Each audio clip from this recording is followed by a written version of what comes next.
Halo? Iya. Mohon maaf. Oke, Pak. Iya, sinyalnya hilang sebentar tadi. Iya. Iya, Pak. Oke, gimana Pak? Pak, mungkin ada yang... Iya. Iya. Ya, sedikit tanya tentang ontologi, Pak. Iya. Ontologi itu kalau yang saya baca pengetahuan.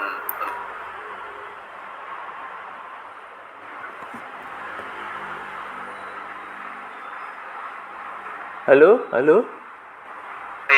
Oh iya. Ya, ontologi itu pengetahuan tentang hakikat, tentang segala yang ada dan yang mungkin ada gitu. Oh yang iya. mungkin ada itu seperti apa ya, Pak ya? Maksudnya. Oh iya. Wah, luar biasa ini pertanyaannya Pak Safa ini ya. Ya, kalau saya mendengar tentang yang mungkin ada, berarti kan kita percaya bahwa ada sesuatu yang ini ya, kalau orang anak zaman sekarang bilang itu di luar nurul ya, atau di luar nalar gitu ya, di luar nalar. Artinya kita belum nyampe ke situ ya, berarti para ahli filosof itu mereka sadar bahwasannya sebenarnya ada yang kita itu belum nyampe gitu ya ininya ya.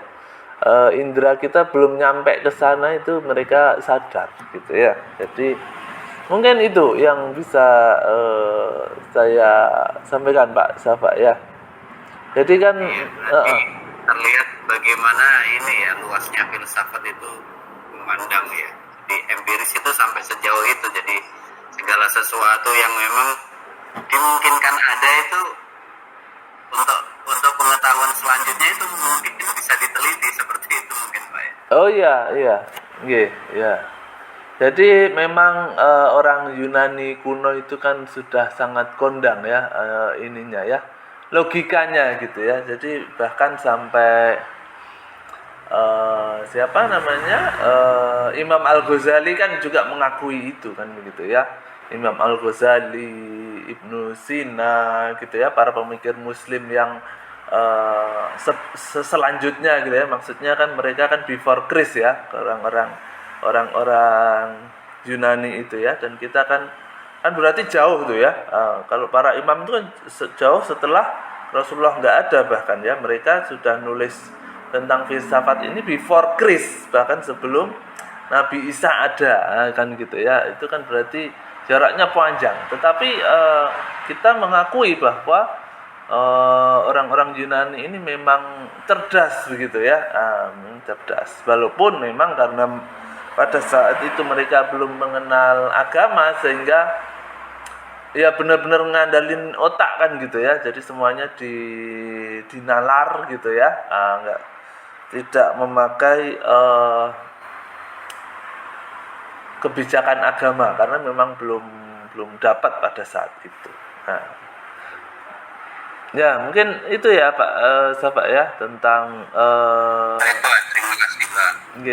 Apalagi memang kan mereka juga mempelajari ini ya, metafisika ya. Walaupun kemarin juga sudah kita bahas ya, ada beberapa aliran filsafat itu yang nggak sepakat sama metafisika gitu ya. Nah, karena termasuk yang kita bahas hari ini kan gitu ya. Kalau soal scientific ilmiah itu kan filosofinya ini ya, rasionalisme ya, rasionalisme. Jadi kayak metafisika itu nggak masuk gitu ya. Nah, batasnya apa kalau menurut kaum rasionalis ya ini 5 panca indera itu kan begitu ya. Begitu sudah lewat ke indera keenam gitu ya, atau pakai kalau orang ilmiah biasanya untuk biar tidak goib amat itu mereka biasanya pakai istilah intuisi, begitu ya. Jadi pakai istilah intuisi namanya ya, atau kebijaksanaan, wisdom begitu ya, untuk sesuatu yang tidak masuk ke panca indera. Nah berhubung kita hidup di zaman rasionalisme ini gitu ya, walaupun kita beragama Islam ya, mentang-mentang Islam terus kita nggak bisa gitu ya nulis misalkan tentang surga dan neraka gitu ya, dilihat dari kacamata ilmiah gitu ya, nggak bisa ya, sudah nggak masuk panca indera kan gitu ya, itu sudah masuk ranahnya dogma tadi kan begitu ya, kecuali gitu ya, kecuali memang ada misalkan kamera yang bisa tembus pandang alam barzah misalkan gitu ya. Nah, cuman kita belum sampai ke situ ya, sehingga sesemangatnya teman-teman untuk menulis ekonomi Islam ya, batasnya harus panca indera itu ya, nggak bisa terus nulis misalkan pengaruh halal terhadap keberkahan gitu ya, gimana ngukurnya keberkahan itu ya kan gitu ya. Atau misalkan kesolehan, nah gimana ngukurnya kesolehan kan gitu ya. Nah itu hal-hal yang sulit untuk diukur secara apalagi kalau kita pakai statistik ya. Statistik itu kan angka banget ya. Kecuali bisa diukur misalkan menghitung keberkahan melalui jumlah rezeki yang ada misalkan gitu ya. Oh semakin banyak bersedekah ternyata mobilnya nambah, nah gitu ya misalkan ya.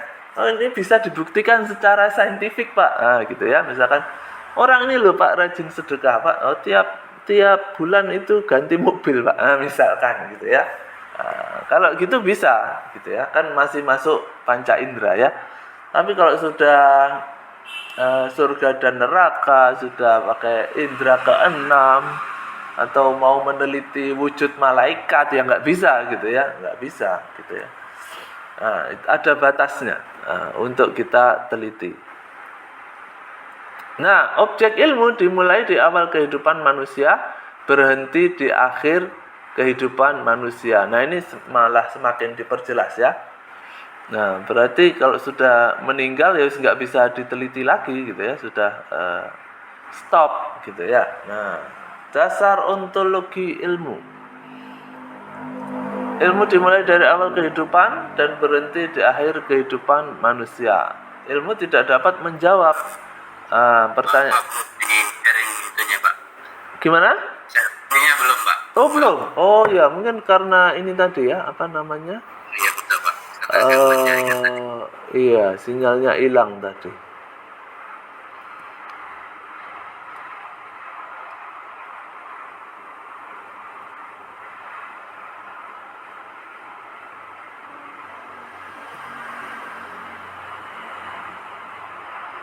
Ya, apakah sudah terlihat ya?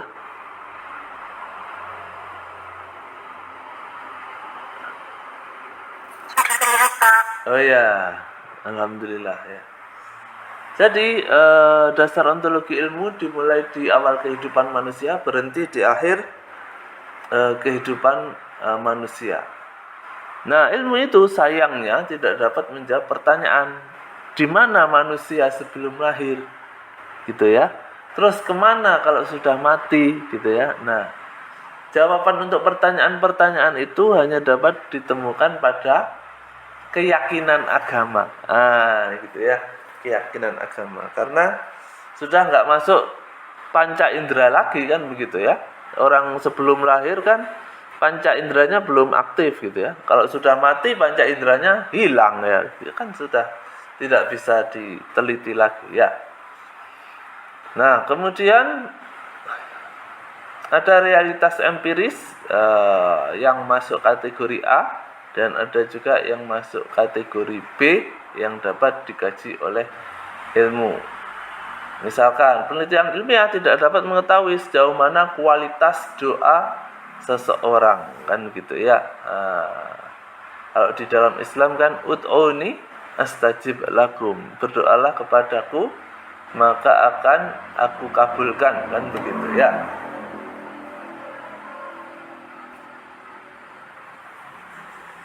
Pokok-pokok pemikiran ontologi. Nah, ini sudah kita bahas ya beberapa waktu yang lalu ya. Ada monoisme, ada materialisme, ada idealisme, dualisme, pluralisme, nihilisme kan gitu ya.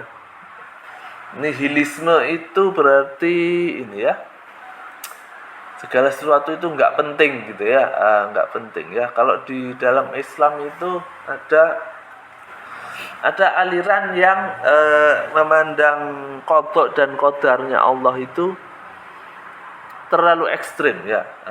Yang pertama itu menganggap, jadi mungkin teman-teman sudah pernah baca ya, ada aliran Jabariyah sama Qadariyah ya. Ada yang menganggap bahwa semua sudah ditakdirkan gitu ya, terus ya kita diam saja, sudah ngalir aja mengikuti takdir yang dikehendaki Tuhan gitu ya. Akhirnya menjadi manusia yang pasif kan begitu ya. Nah, yang satu lagi ekstrim juga, yang satu lagi ekstrim bahwa takdir itu loh bisa dirubah gitu kan. Jadi ya semua tergantung usaha kita gitu ya. Saking ekstrimnya bahkan menganggap bahwa apa yang kita kerjakan itulah yang akan kita peroleh gitu ya kan. Lupa bahwa ada campur tangan Tuhan juga di dalamnya kan begitu ya. Jadi ada.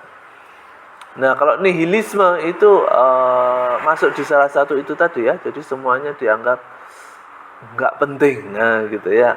Nihilisme.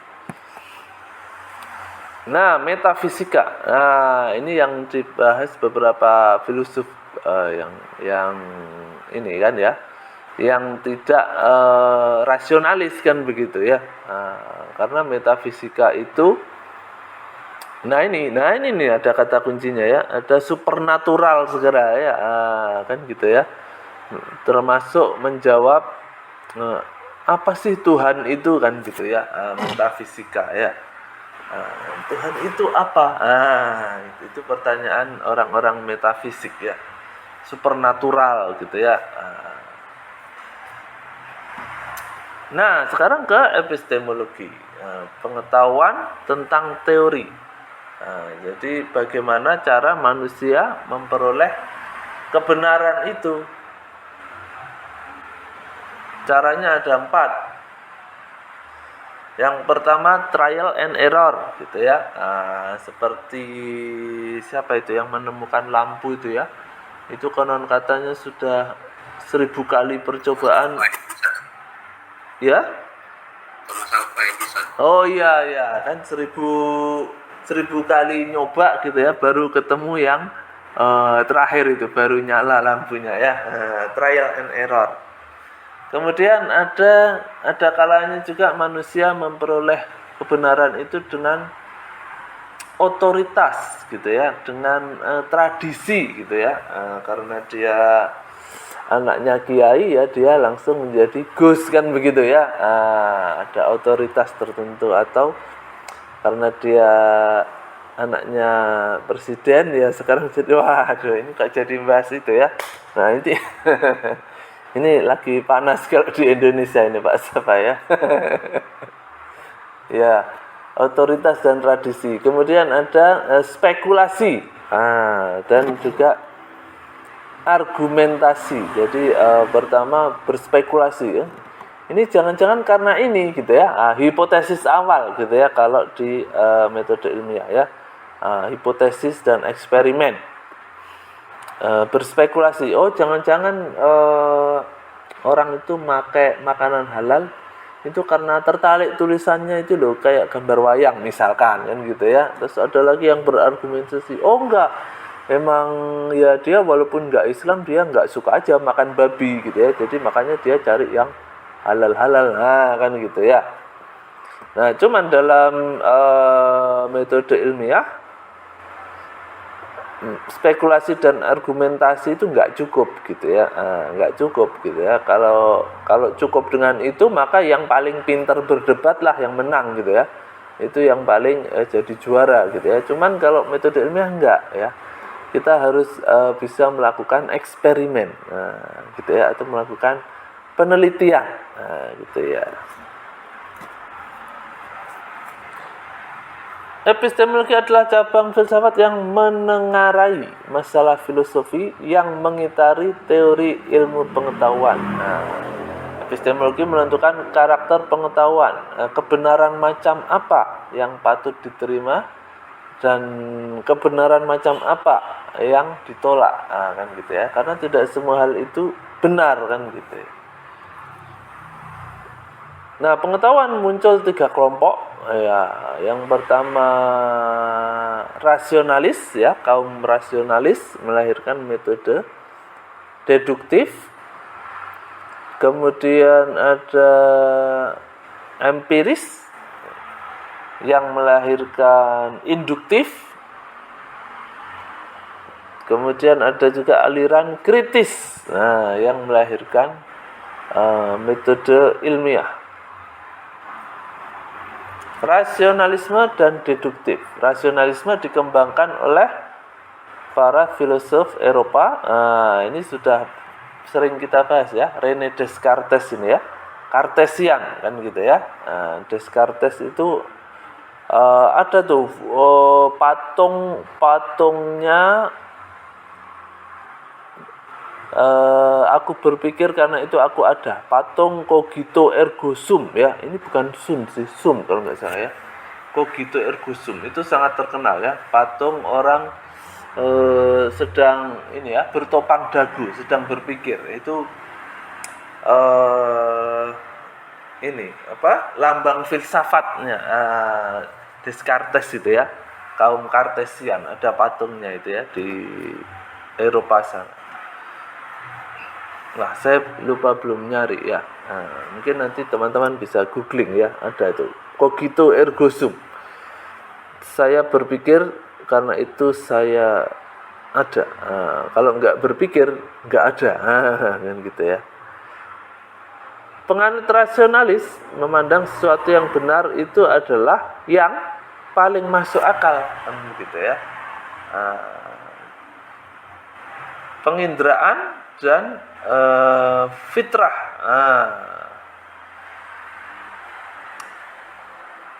Nah, fitrah adalah sesuatu yang muncul dari lubuk hati. Wah, menurut ini sudah dibawa ke arah Islam ini, tapi ya ininya ya, filsafatnya ya. Nah, dijelaskan Soder. Konsepsi fitri adalah Tuhan jiwa dan pemikiran yang sangat jelas. Maksudnya itu ini ya, dalam hati, begitu ya.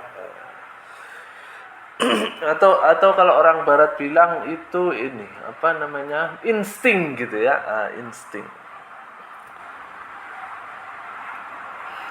Nah, rasionalisme itu melahirkan metode deduktif, dikembangkan oleh ada Aristoteles, Thales, Pythagoras, dan juga para filosof Yunani. Pola penalarannya, nah ini kita sudah mulai masuk nih sedikit ke logika ya.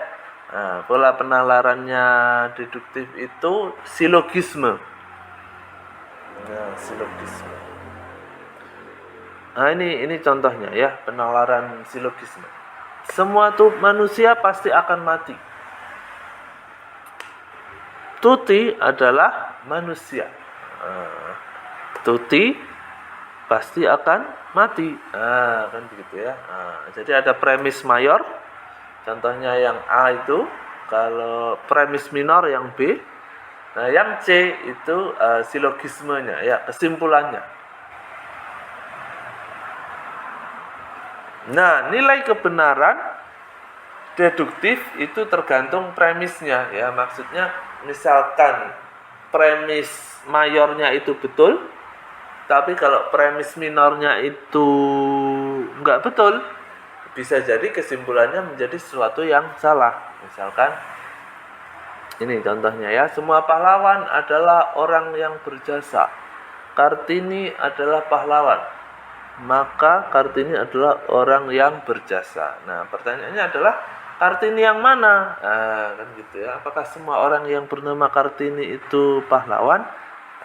Kan begitu. Jadi premisnya harus benar juga, yang minor ya. Jika pernyataan itu dirubah menjadi semua pahlawan adalah orang yang berjasa, premis mayornya ya. Kemudian premis minornya Raden Ajeng Kartini adalah pahlawan. Nah, ini baru betul kesimpulannya. Maka R.A. Kartini adalah orang yang berjasa. Nah, ini kadang-kadang yang menjadi masalah ini kalau dalam logika ini adalah ketika kita mengambil kesimpulan di hasil statistik ya. Jadi kadang-kadang kita bisa menghitung statistiknya, tetapi pas bagian kesimpulannya itu malah keblinger ya, atau malah nggak pas karena salah mengambil kesimpulan. Itu seringkali terjadi. Makanya perlu berdiskusi dengan pembimbing tesisnya nanti ya, terutama pada saat pengambilan kesimpulan gitu ya. Ngitungnya sudah benar tetapi mengambil kesimpulannya salah, akhirnya jadi salah semua kan gitu ya. Nah, padahal ngitungnya nggak salah, sudah betul. Bahkan metode ilmiah ada perumusan masalah, ada hasanah pengetahuan ilmiah, kemudian menyusun kerangka berpikir, menyusun hipotesis, kemudian hipotesisnya dites gitu ya, diuji, bisa diterima, bisa juga ditolak. Awalnya itu semua pasti mulai dari masalah kan begitu ya. Kalau nggak ada masalah gimana Pak? Ya berarti harus cari masalah, kan gitu ya. Cari masalah untuk bisa diambil menjadi sebuah penelitian. Kadang-kadang nanti pas ujian itu di ujian, namanya juga ujian ya, jadi pengujinya tanya kan gitu ya, ini apa betul begini? Ya betul begitu Pak. Jadi semuanya sudah oke ya, nggak ada masalah ya. Oh ya Pak, sudah bagus Pak, sebenarnya nggak ada masalah. Kalau gitu kenapa diteliti? Nah gitu ya, seringkali dijebak gitu ya, yang ujian itu ya. Ini sudah bagus, ini sudah bagus ya. Terus kenapa diteliti? Kan berarti nggak ada masalah di situ. Oh iya ya Pak, kenapa ya Pak saya teliti? Nah itu lupa akhirnya ya. Jadi sebelum berangkat ke sana teman-teman harus mencari masalah dulu ya. Jadi masalahnya itu harus jelas gitu ya. Kalau memang nggak ada masalah gitu ya, aslinya memang nggak ada masalah Pak gitu ya, aslinya. Cuman saya tertarik aja dengan ini gitu ya, ya nggak apa-apa asal bisa menemukan alasan yang ilmiah kan gitu ya, menemukan. Orang yang bermasalah itu orang yang mencintai filsafat Pak. Iya luar biasa ini ya, Pak Safa sudah punya ini quote sendiri nih. Memang harus ada masalah memang ya untuk bisa jadi riset ya. Nah, oke, kita lanjutkan. Nah, sudah masuk ke aksiologi. Nah, yang namanya ilmu itu ibarat pedang kan begitu ya. Nah, ibarat pedang. Artinya bisa dipakai untuk motong daging, bisa dipakai untuk motong bawang gitu ya. Sekaligus juga bisa dipakai untuk bunuh orang kan gitu ya.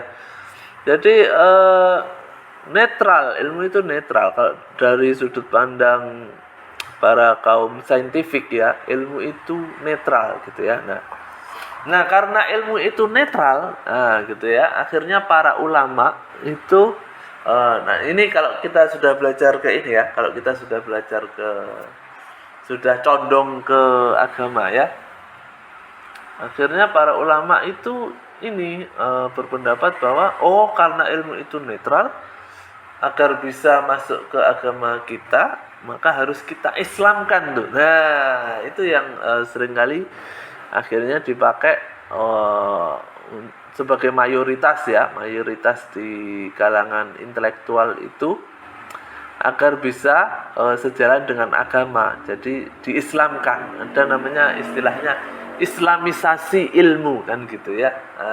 Makanya misalkan kita belajar ekonomi, nah ekonomi kan netral. Nah biar dia tidak terjerumus ke jalan yang salah, kita Islamkan ekonominya, akhirnya menjadi ekonomi Islam, kan gitu ya. Untuk membedakan dengan ekonomi konvensional kan gitu ya. Jadi diislamkan ilmunya ya. Kalau menurut Mukti Ali itu ini ya, beliau itu kalau nggak salah Menteri Agama bukan? Iya, pokoknya salah satu intelektual zaman dulu lah ya. Kondang juga dulu ini Pak Mukti Ali ya. Dengan ilmu hidup ini mudah, dengan seni hidup ini indah, dengan agama, wah hidup ini terarah. Wah luar biasa ya. Jadi kayak pantun ya. Nah, lanjut ke revolusi ilmu. Nah, revolusi perubahan yang mendasar. Kalau revolusi politik biasanya teman-teman kiri kan begitu ya. Nah, ini kita revolusi ilmu. Nah, berarti bagaimana caranya mendapatkan wujud asli dari ilmu yang lama. Nah, ini sudah, kalau ini nggak perlu lah ya kita bahas ya tentang monyet-monyet ini ya. Nanti waktunya habis ini ya kalau membahas permonyetan ini. Nah ini dari yang bikin slide sana ya. Ini membahas tentang betapa joroknya gitu ya. Kalau ini di India ini kayaknya ya. Tempatnya orang hidup itu kok malah jorok. Sementara tempatnya binatang yang nggak punya otak, tidak berpikir, tidak ini malah bersih gitu ya. Itu kan berarti ada hal yang salah gitu ya. Terus di sebelah kanan ini ada gambar nature finds its way gitu ya. Jadi alam itu menemukan jalannya sendiri. Karena sebelahnya dikasih paving sama orang, akhirnya akarnya itu membentuk seperti paving itu ya kalau kita lihat ya. Jadi akarnya mengikuti alurnya pavingnya itu sendiri ya. Luar biasa. Jadi bisa menemukan jalannya sendiri.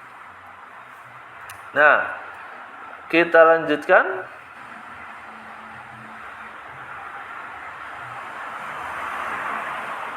Nah, ini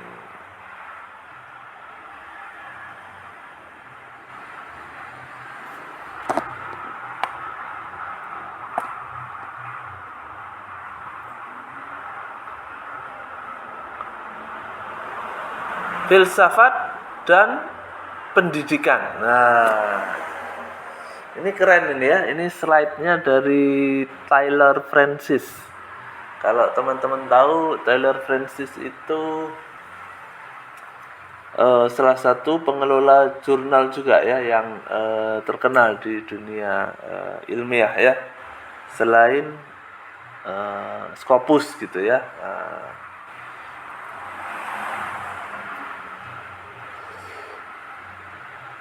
Ada 3 cabang.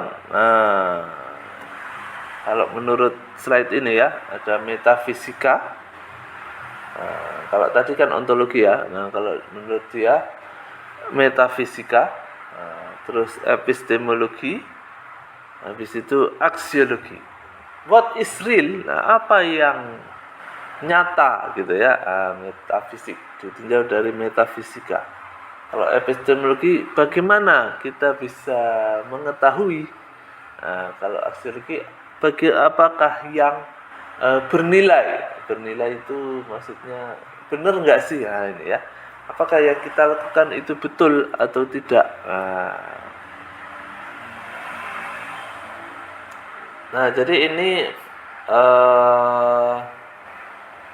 filsafatnya kita bawa ke arah pendidikan ya. Pendidikan. Metafisika. Apa yang nyata? Pengetahuan apa yang harus dipahami oleh murid-murid? Pelajaran apa yang akan kita sampaikan ke murid-murid? Nah, bagaimana metafisika masuk ke kurikulum sekolah? Kan gitu ya. Loh Pak, saya kan bukan calon guru Pak, kenapa kita mempelajari ini? Ya nggak apa-apa, ini penting ya, walaupun karena kita belum tentu menjadi guru di sekolah, gitu ya. Paling tidak kita kan menjadi guru untuk anak-anak kita, gitu ya.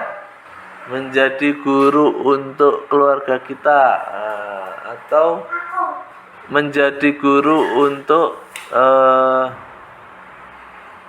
keluarga kita kan gitu ya, atau orang sekeliling kita, gitu ya.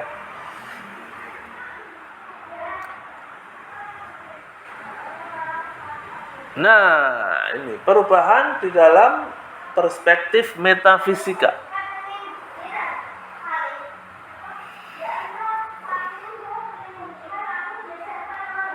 Nah, kalau di dalam masyarakat tradisional ya, agama itu menjadi bahasan yang mendasar untuk belajar di masyarakat tradisional ya. Tetapi pada masa ini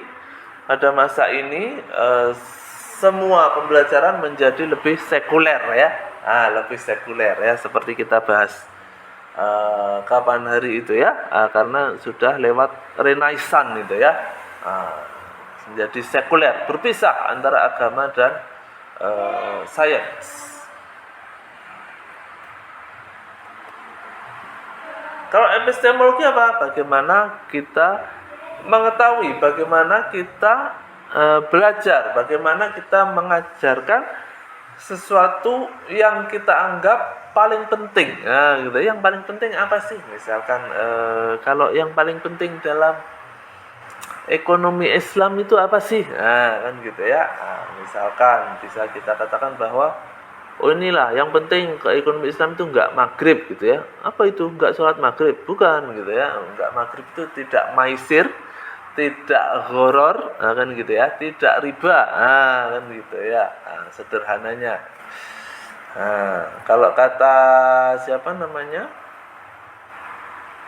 Einstein itu bilang bahwa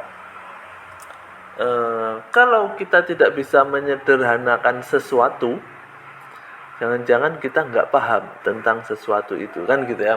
Misalkan saya tanya tuh sama Pak Safa, setelah kuliah S2 4 tahun ini kesimpulannya apa Pak Safa? Nah, itu harus bisa ya. Harus bisa menyederhanakan. Nah, jadi setelah saya kuliah 4 tahun saya dapat ini. Nah, gitu ya. Kalau bisa menyederhanakan berarti paham gitu ya. Kalau nggak bisa, nah itu menjadi tanda tanya gitu ya. Oh, saya dapat banyak lah ya. Oh, banyak sekali ya. Saking banyaknya saya lupa. Nah, gitu kan ya. Kalau kata Einstein, kalau nggak bisa menyederhanakan, jangan-jangan nggak paham ya. Anda nggak paham dengan apa yang selama ini Anda pelajari. Perubahan di dalam perspektif epistemologi. Nah, gitu ya. Kalau zaman tradisional dulu, informasi itu didapatkan dari divine. Divine itu ini ya, apa hubungan dengan Tuhan gitu ya. Informasi didapat dari hubungan dengan Tuhan, dengan berdoa begitu ya. Atau kalau orang Islam tahajud, salat istikharah gitu ya. Atau intuisi. Gitu ya. Orang itu kalau misalkan karena dia rajin puasa gitu ya, akhirnya mendapatkan penglihatan, dikasih hikmah gitu ya sama Tuhan gitu ya, bisa mengetahui ini mana yang benar gitu ya. Dulu gitu ya. Tetapi sekarang kita mendapatkan pengetahuan itu dari hard work gitu ya, dari bekerja keras, dari reasoning, dari berpikir, dan juga dari eksperimen saintifik.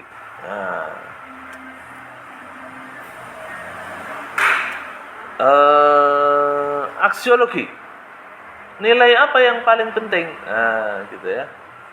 Nilai apa yang paling penting? Bagaimana kita mengajarkan nilai-nilai itu, gitu ya. Misalkan, pokoknya kalau dalam bisnis Islam itu yang paling penting itu kejujuran, misalkan, gitu ya. Bagaimana kita mengajarkan kejujuran itu? Nah, itu yang kita sebagai apa ya? Ya itu tadi ya, sebagai guru gitu ya, baik sebagai guru diri sendiri ataupun guru kepada lingkungan kita, gimana sih caranya mendidik kejujuran itu ya, gimana caranya mendidik kejujuran ke anak-anak. Nah, itu kan bisa dibilang gampang, bisa juga dibilang sulit kan begitu ya. Perubahan dalam nilai-nilai di aksiologi. Kalau tradisional, nilai-nilai itu absolut dan tidak bisa berubah, gitu ya. Jadi pokoknya harus jujur, gitu ya. Kalau sekarang kita lebih relatif gitu ya. Lebih relatif karena ada perbedaan-perbedaan budaya dan pandangan-pandangan yang lebih global gitu misalkan ya. Jadi akhirnya berkembang nilai-nilai tersebut.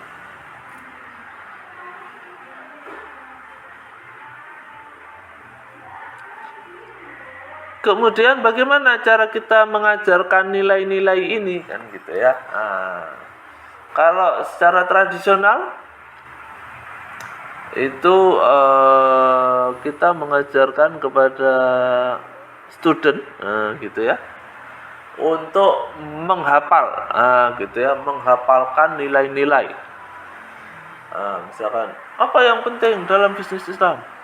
Kejujuran, keikhlasan misalkan, terus ayo dihafalkan ya. Oh, nanti tak tanya satu persatu ya. Ayo, apa nilai yang penting? Kejujuran gitu ya. Nah, kalau sekarang itu fokus pada memahami, gitu ya, memahami nilai-nilai tersebut gitu ya. Misalkan dulu saya pernah ini yang kurang itu kalau di Indonesia itu pelajaran antri gitu ya, katanya itu sangat kurang orang Indonesia itu ya, beda sama orang Jepang yang sejak kecil memang konon katanya kalau di sana itu sudah dididik antri gitu ya sejak kecil gitu ya. Jadi kalau di Indonesia itu Korea juga gitu, Pak. Oh, Korea juga sama, Pak ya? Iya, budaya antrinya luar biasa di sini. Oh, iya. Padahal kita konon katanya lebih religius gitu ya, tapi kok nggak bisa antri gitu ya. Sedih saya itu ya. Jadi Biarpun kayak mobil jalan misalkan macet, biarpun sebelah itu kosong gitu, nggak akan nyalip jalur-jalur sebelahnya gitu. Kalau kita udah dipenuhin. Oh iya. Itu kalau di Surabaya ya begitu sebelah kosong ya wes denganan semua ya. Ya itu. Jadi di arah sebaliknya jadi ini lawan arah, jadi udah nggak bisa jalur. Gimana itu ya? Wah, padahal katanya budayanya bagus, orang Indonesia ramah tamah gitu ya, tapi begitu disuruh ngantri itu aduh wes. Ya itulah ya, ada yang salah berarti ya dengan negara kita ya. Nah, itu jadi Di Korea juga yang ini, Pak, kalau lampu merah yang nyebrang jalan itu juga rata-rata juga ini foreigners gitu. Kalau orang lokal Korea malah nggak berani. Oh iya. Ini berarti ya pakai jembatan penyeberangan gitu mungkin Pak ya kalau di sana ya. Jembatan penyeberangan justru jarang, Pak, di sini ya. Terus Karena orang terbiasa udah taat ya taat peraturan. Oh, jadi kalau nyebrang jangan di jalan gitu ya, harus agak muter sedikit gitu mungkin Pak ya. Ya, kecuali memang kawasan metropolitan seperti Seoul yang mungkin jalurnya beberapa jalan gitu ya. Jadi itu Iya. pakai penyeberangan jembatan. Oh iya. Kalau di Indonesia kan bebas ya. Jangankan orang ya, kadang embek, sapi itu nyebrang juga langsung. Bebas ya di Indonesia. Ya, memang berbeda ya negara ini ya. Nah itu saya juga heran ya, kadang kenapa orang-orang yang nggak religius gitu ya, nggak beragama, itu kok lebih rapi, lebih teratur, lebih bersih gitu ya. Lebih jujur bahkan ya daripada orang yang beragama gitu ya. Salahnya di mana itu ya? Ya. Saya di Korea ini pernah kehilangan barang-barang berharga mulai dari dompet, tas segala macam itu. Kalau saya hitung mungkin 7 kali lebih, Pak. Wah, Ya. iya. Tapi itu kembali semua, Pak, itu. Wah, luar biasa ya. Kalau di Indonesia itu bukan tertinggal atau lupa naruh gitu. Di Indonesia di kantong juga hilang gitu. iya, kalau di Indonesia sudah dijaga aja hilang, Pak. Apalagi lupa. Dan hilangnya sudah benar-benar nggak balik kalau di Indonesia ya. Ya, berarti ini ya mungkin ya. budayanya berarti ya. Jadi walaupun mereka agamanya itu nggak dipakai gitu ya, tapi menjunjung tinggi budaya. Betul, budaya itu. Jadi saya lihat kayak ini ya, yang bertugas di depan pabrik itu biasanya kan ada orang-orang yang apa ya, memuat barang itu ke dalam truk gitu ya. Mereka itu kan punya apa namanya, mobile phone yang mahal-mahal seperti iPhone, terus apa Samsung Series. Mereka ya asal taruh-taruh aja, nggak tahu orangnya kemana, ditinggal masih di situ aja, Pak. Iya, memang beda ya. Padahal kita kan juga punya budaya yang ini ya. Maksudnya budaya kita juga kental sebenarnya ya, cuman yang sering kita pakai itu budaya ke arah kesenian kalau di kita ya. Kesenian, bahasa gitu ya. Kalau budaya-budaya budi pekerti itu sudah jarang dipakai itu ya. Padahal itu juga penting malahan ya. Ya itu yang menjadi PR besar kita ya. Masih menjadi, kenapa kita kalah dengan negara yang konon katanya malah nggak religius daripada kita ya, itu. Atau bahkan memang religius itu nggak ngaruh gitu ya. Nah, ada juga itu beberapa peneliti ilmiah yang membuktikan bahwa nggak ngaruh Pak, walaupun dia religius gitu ya, Jumatan terus gitu ya, atau ke gereja tiap minggu, tapi kalau soal korupsi itu ya korupsi aja Pak. Nggak ngaruh religiusitasnya. Nah, bisa jadi juga seperti Mungkin itu ada ya. filosofinya itu, Pak. Iya, berarti dia Ada filosofinya, kalau religius itu lebih banyak setannya gitu, lebih banyak yang ganggu.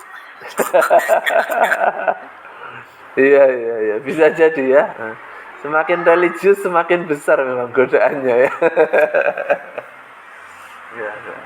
Ya, luar biasa ini ya Pak Safa. Ini sudah, kalau saya amati dari kemarin itu pemikiran filosofinya sudah masuk semua ini sebenarnya Pak Safa ya. Tinggal bikin artikelnya aja ini. Gitu. Nah, kita lanjutkan dulu. Nah ini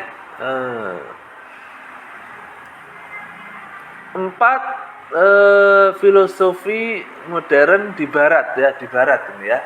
Jadi ada idealisme, ada realisme, pragmatisme, dan eksistensialisme. Nah, apa itu idealisme? Nah, ini sebagian sudah kita bahas juga minggu lalu ya.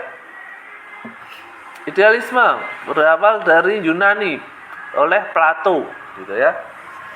Jadi intinya kepada ide-ide yang menjadi core atau menjadi basis dari masyarakat kita. Ya mungkin seperti yang tadi ya, budaya-budaya tadi ya, budaya yang bagus-bagus yang dipertahankan gitu ya. Masih ideal. Nah, seperti itu. Nah, nanti belum. Nah, masih idealis. Nah, jadi kalau orang-orang idealis itu mempercayai bahasa kuno, bahasa klasik, kemudian mempelajari dari yang dasar-dasar, berarti metafisika gitu ya. Terus caranya mendapatkan pengetahuan itu harus dengan menghafal, kalau menurut kaum idealis ya. Kemudian aksiologinya harus rule or oath, berarti janji, harus berjanji gitu ya. Harus berjanji, saya berjanji bahwa, jadi kayak berarti pramuka segala macam itu ya. Atau sumpah jabatan, itu berarti yang bikin kayak gitu itu kaum idealis ya. Nah, cuman setelah itu kembali ke kenyataan ya. Jadi idealisnya pas sumpah jabatan doang. Setelah itu kembali ke kenyataan ya, realisme ya. Realisme berkembang tahun 1600 sampai 1700-an. Nah, teori ini berkembang karena melihat paradoks atau sesuatu yang bertolak belakang antara agama dan sains ya. Ini ya. Ini awal muasalnya ini berarti kan sekulerisme kan gitu ya. Nah, para kaum realis percaya ya bahwa sains dan matematika adalah yang paling penting ya, secara metafisika. Untuk epistemologinya harus pakai hukum-hukum alam, nah, gitu ya. Terus aksiologinya masih sama kayak yang tadi ya, kaum idealis ya, melalui menghafal. Nah, kalau kaum pragmatis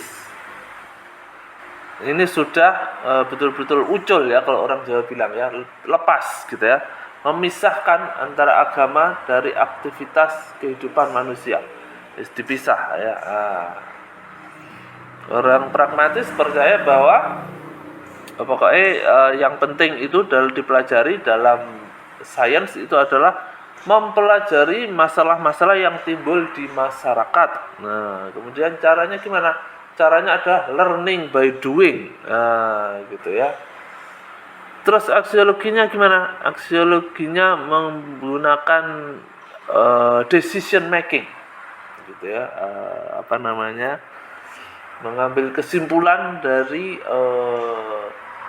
apa yang sudah di learning by doing-nya kemarin itu ya. Nah, terus ada lagi eksistensialisme.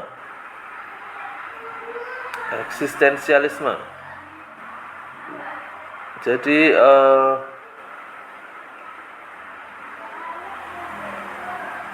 sebentar, apa intinya ini ya? Gini ya. Jadi eksistensialisme itu percaya bahwa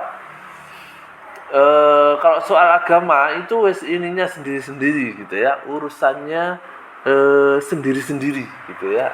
Nggak usah ngajak-ngajak orang lain untuk beragama gitu ya, para kaum eksistensial gitu ya. Ya kalau Islam kan nggak bisa ya, jadi kita kan kalau di dalam Islam kan harus berdakwah ya. Filosofinya kalau di dalam Islam itu yang seperti dicontohkan apa ya, ada hadis kalau nggak salah ya. Apa kamu rela gitu ya, ada orang yang ketika kalian naik perahu terus orang itu melubangi perahumu gitu ya, nanti suatu saat perahumu akan tenggelam, terus kamu diam saja kan begitu ya. Makanya kalau dalam Islam kan harus ini amar ma'ruf nahi munkar kan gitu ya, mengajak ke kebaikan, melarang kerusakan. Nah, kenapa itu ditekankan ya? Karena tidak semua budaya atau ajaran agama itu mengajarkan itu kan ya, kayak kaum eksistensialisme ini kan gitu. Jadi ya agama ya pakai sendiri aja gitu ya, nggak usah ngajak-ngajak yang lain gitu. Nah, kan gitu ya. Kalau kita kan nggak bisa, kita harus berdakwah. Kaum eksistensialis percaya bahwa untuk belajar sesuatu itu melalui jurnal dan autobiografi. Wah, ini ya. Kemudian untuk epistemologinya memahami kesuksesan dan kegagalan. Kemudian aksiologinya harus dieksplor dari pilihan-pilihan individual. Nah, gitu ya. Nah, kalau alternatif dari filsafat non-Western, gitu ya, ada Judaism, Yahudi, ajaran Kristen, dan juga ajaran Islam, kan gitu ya. Terus ada juga filosofi Native American, itu berarti orang Indian ya, Indian. Kemudian ada orang Asia, ada filosofi Asia. Kemudian ada juga filosofi Afrika Amerika, jadi orang Amerika yang berdarah Afrika ya, berarti dia kulit hitam biasanya ya.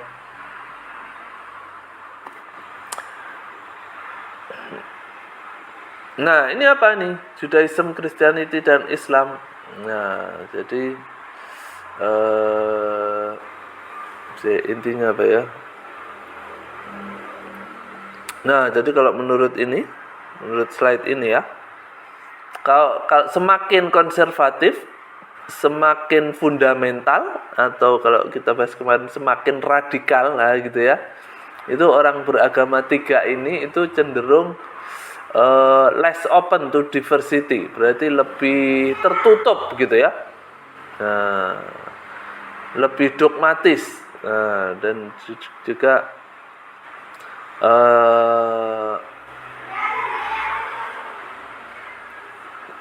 apa namanya, ya itu tadi, lebih tertutup, lebih dogmatis, tidak bisa menerima yang lain. Nah, semakin konservatif atau semakin radikal gitu ya. Nah, kalau orang Indian gitu ya, orang Native American, nah, itu mereka itu ajarannya living in harmony sama alam begitu ya. Nah, jadi kemudian harus berjamaah gitu kalau orang Islam bilang ya, kooperasi dengan anggota-anggota di masyarakat. Nah, gitu ya. Nah, nilai-nilai ini kemungkinan besar akan menjadi konflik dengan di kelas dengan instruksi tradisional ya. Jadi kalau di misalkan kita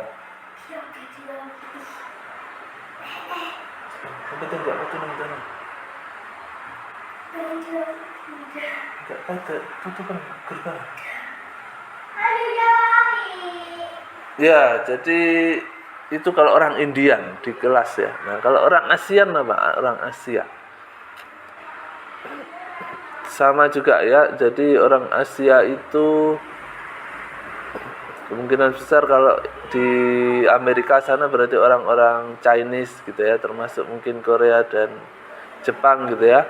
Itu harmoni dengan keluarga dan komunitasnya gitu ya. Kemudian sangat menghormati orang tua dan otoritas. Kemudian sangat sopan dan menjunjung tinggi tradisi. Nah, gitu kalau orang Asia. Nah, kalau orang Afro Amerika, nah seperti apa nih? Sangat berbeda-beda tergantung pada historical experience-nya. Jadi apa namanya?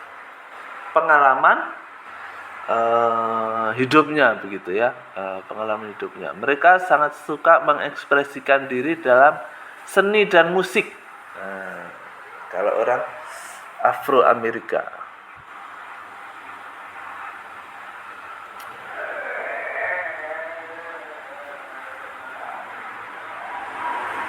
Bahaya stereotip. Nah, stereotip itu a priori ya, kalau yang pernah kita bahas ya. Jadi memandang sesuatu itu dari sekilas saja gitu ya. Oh, biasanya orang Amerika hitam itu suka mencuri misalkan gitu ya. Nah, itu nggak boleh ya. Stereotip atau a priori seperti itu. Baik, nah nanti di sini juga akan dibahas pemikiran-pemikiran atau mazhab-mazhab dalam pembelajaran. Ada yang demokratis, ada yang autoritarian, itu berarti senternya lebih kepada gurunya ya. Nah, itu mungkin sedikit ya yang berkaitan dengan aksiologi dan pendidikan ya. Masih ada satu slide lagi. Nah, ini logika ya, logika.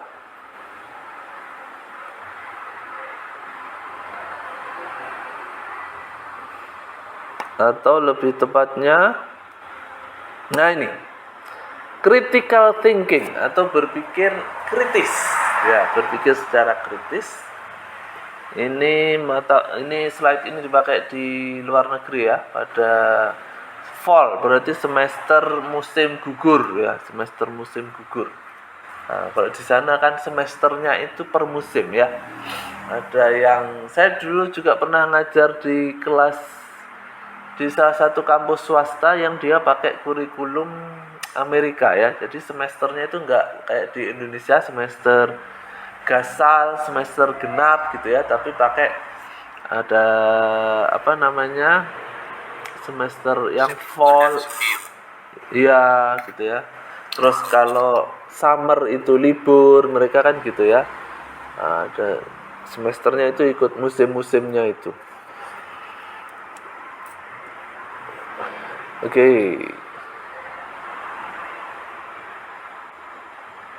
Nah, ini ada gambarnya. Gambar apa ini? Oh, ini ternyata kalau di Indonesia itu kan yang kita masih belum bisa jelaskan secara ini ya, masih menjadi misteri itu kan candi-candi itu ya. Ada yang bilang itu, oh itu langsung jadi dalam semalam, candi Loro Jonggrang misalkan ya, atau Tangkuban Perahu, oh itu karena ditendang itu sama Sang Kuryang langsung jadi gunung, nah gitu ya. Nah kalau di Amerika itu mereka yang masih jadi misteri ini nih, bulatan-bulatan di tengah sawah itu ya, itu kalau apa ya bahasa Inggrisnya saya lupa itu ya, crop atau apa itu ya. Nah itu mereka meyakini bahwa itu ini yang bikin bukan manusia, ini kok bisa apa namanya, sangat apa namanya, ukurannya itu pas gitu ya, terus linier gitu ya, terus segaris sama rumah gitu ya, buletannya itu juga pas gitu ya. Ini bukan manusia nih yang bikin ini pasti alien, nah gitu ya kalau menurut mereka gitu ya. Nah, cuman yang saya heran itu kok nggak ada ya alien itu di Indonesia ya. Jangan-jangan takut sama dukun santet kalau di sini ya. Iya, iya heran saya. Nah, karakteristik of critical thinkers. Nah, orang-orang yang berpikir kritis itu, nah mencari alternatif hipotesis, mencari penjelasan yang lain, mencari kesimpulan yang lain, dan sangat terbuka, gitu ya. Jadi tidak terbatas pada satu kesimpulan, pokoknya begini ya begini gitu ya, nggak ada yang lain. Nah, gitu nggak bisa. Jadi harus banyak kemungkinan. Kemudian berada pada posisi yang itu posisinya itu bisa berubah kalau ada informasi baru yang tersedia, gitu ya. Artinya dia tidak saklek gitu ya. Kalau ada hal yang baru ya nggak apa-apa, kita ikuti kalau memang itu lebih benar kan gitu ya. Kemudian well informed, artinya orang-orang yang berpikir kritis itu mereka punya banyak sumber daya. Sumber daya terutama informasi ya. Jadi informasinya banyak. Itulah kenapa nanti teman-teman ketika bikin karya ilmiah atau riset nggak boleh sumbernya cuma satu ya, nggak boleh itu ya. Nanti semakin banyak semakin bagus ya. Nggak boleh cuma satu doang sumbernya ya. Kemudian mereka juga sangat menghargai pemikiran orang lain. Kalau memang itu lebih benar, ya lebih dihargai daripada pemikirannya sendiri gitu ya. Kalau memang terbukti benar. Kemudian para critical thinkers itu sangat jelas gitu ya ketika mengemukakan sesuatu apa yang ingin mereka sampaikan gitu ya, baik secara tertulis gitu ya maupun secara oral gitu ya. Itulah kenapa nanti ketika teman-teman ingin lulus ya harus bisa mempresentasikan, tidak hanya bisa nulis saja kan gitu ya. Atau sebaliknya, tidak boleh hanya bisa oral saja, hanya bisa cerita tapi nggak bisa nulis gitu ya. Jadi harus dua-duanya harus bisa. Kemudian fokus pada kesimpulan dan juga pertanyaan atau rumusan masalah ya kalau di dalam riset ya. Kemudian mencari alternatif reason yang lain gitu ya, atau mencari alternatif alasan yang lain. Kenapa kok bisa begini gitu ya. Kemudian memahami secara menyeluruh apa yang terjadi gitu ya. Total situationnya itu dipahami secara menyeluruh. Dan walaupun begitu tetap bireflektif atau masih menghargai basic beliefnya, atau masih menghargai tradisinya, atau masih menghargai agamanya, kan begitu ya. Artinya walaupun dia sangat ilmiah tapi tidak terlepas dari basic beliefnya. Karakteristik yang ketiga, ini ya, mereka itu sangat menghargai pendapat orang lain. Gitu ya. Mereka mendengarkan pendapat para ahli gitu ya, atau orang peneliti yang lain, dan juga alasan-alasannya. Nah, itulah kenapa nanti ketika teman-teman menulis itu harus ada tinjauan pustaka. Nah, gitu ya. Untuk apa? Menghargai para penulis-penulis yang lain yang sudah pernah menulis sebelum kita, gitu ya. Nggak ada ceritanya terus tesis atau disertasi atau skripsi itu yang pokoknya menurut saya begini, terus tidak menulis tentang pendapatnya orang lain. Nggak mungkin itu ya, nggak mungkin. Karena manusia ilmiah, manusia yang berpikir kritis itu selalu menghargai pendapat yang lain, gitu ya. Kemudian mencegah atau mengurangi, mengintimidasi atau membuat bingung orang lain, begitu ya. Gitu ya. Jadi saya belum pernah melihat itu ada karya ilmiah yang menyalahkan orang lain ya, walaupun boleh menyalahkan atau tidak sepakat dengan sebuah teori itu kata-katanya tapi halus gitu ya, enggak terus kemudian teori ini salah, jelek gitu ya, enggak bisa dipakai ya, enggak gitu juga gitu ya. Ngomongnya itu halus kalau manusia ilmiah ya. Teori ini tidak tepat, gitu kan bisa ya. Atau teori ini sebenarnya bagus tetapi tidak pas untuk dipakai di situasi begini, gitu kan bisa ya. Kemudian juga sangat concern pada kesejahteraan orang lain dan concern juga pada pendidikan, gitu ya. Itu orang-orang critical thinkers ya. Jadi orang-orang yang kritis, orang-orang yang logikanya bagus itu bukan berarti orang itu penyendiri gitu ya, berpikir sendiri, mandiri, nggak butuh orang lain, enggak. Justru orang-orang seperti ini yang sangat menghargai orang lain, oleh karena itu dia mendapatkan banyak informasi dan dipergunakan untuk kepentingan orang banyak lagi gitu ya, dikembalikan ya. Kalau filosofinya mungkin teman-teman sudah pernah belajar, itu ada filsafat gelas kosong ya. Ada filsafat gelas kosong. Jadi maksudnya apa itu filsafat gelas kosong itu? Jadi kalau ingin mendapatkan sesuatu itu jangan gelasnya jangan penuh dulu kan gitu ya. Misalkan ketika kuliah S2 terus mentang-mentang saya kan sudah lulus S1 gitu ya, gelasnya penuh semua, artinya sudah merasa pinter semua. Nah, begitu nanti mendapatkan informasi yang baru, dikasih informasi yang baru, tumpah deh ya, itu ya, airnya tumpah karena tidak menyisakan ruang untuk pengetahuan yang baru. Makanya kalau kita ingin belajar sesuatu, gelasnya jangan penuh-penuh, separuh kalau bisa ya. Tapi juga nggak kosong juga ya. Kalau kosong itu kan kayak orang bengong gitu ya. Jadi separuh biar bisa mendapatkan ilmu yang baru. Itu filosofi gelas kosong ya, mungkin bisa kita pakai. Ya mungkin itu yang bisa saya sampaikan untuk hari ini ya. Semoga bisa mendapatkan sesuatu dari yang kita bahas hari ini. Mungkin ada pertanyaan sebelum kita akhiri, teman-teman? Saya sudah cukup, Pak.